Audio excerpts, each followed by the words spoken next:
આજના 5 મોટા સમાચાર ગ્રાફિક્સના માધ્યમથી હું તમને કહી દઉં તો મધ્યમ વર્ગને વધુ એક ઝટકો લાગ્યો છે। સરકારે ઉજ્જવલા સહિત એલપીજીની કિંમતમાં ભાવ વધારો કર્યો છે। ઘરેલું ગેસમાં 50 રૂપિયાનો વધારો ઝીંકવામાં આવ્યો છે, એટલે કે મોંઘવારીનો માર ફરી એકવાર જનતા પર પડ્યો છે। પેટ્રોલ ડીઝલની એક્સાઇઝ ડ્યુટીમાં 2 રૂપિયાનો વધારો કરવામાં આવ્યો। ગ્રાહકો પર બોજ નહીં વધે તેવી સરકારે સ્પષ્ટતા કરી છે, પણ પેટ્રોલિયમ કંપનીઓ છે એમને આ 2 રૂપિયાનો વધારો ચૂકવવો પડશે।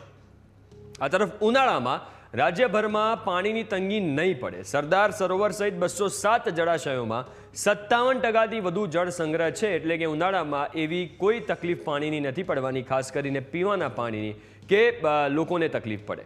અમદાવાદમાં જીવરાજ પાર્ક આગકાંડમાં એએમસીના અધિકારીઓ પર કાર્યવાહી કરવામાં આવી છે। અધિકારીઓને શોકોઝ નોટિસ ફટકારવામાં આવી। ચેરમેને ગોડાઉન અંગે એસ્ટેટ વિભાગને અરજી કરી હતી।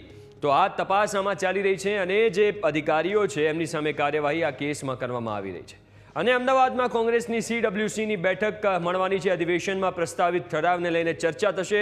સીડબ્લ્યુસીમાં મોહર બાદ અધિવેશનમાં ઠરાવ રજૂ કરવામાં આવશે, એટલે કોંગ્રેસની જે રાષ્ટ્રીય કોંગ્રેસની અધિવેશનની જે બેઠક મળવાની છે, આયોજન એનું કરાઈ રહ્યું છે અને આખરી ઓપ આપવામાં આવી રહ્યો છે। આ હતા આજના 5 મોટા સમાચાર। હવે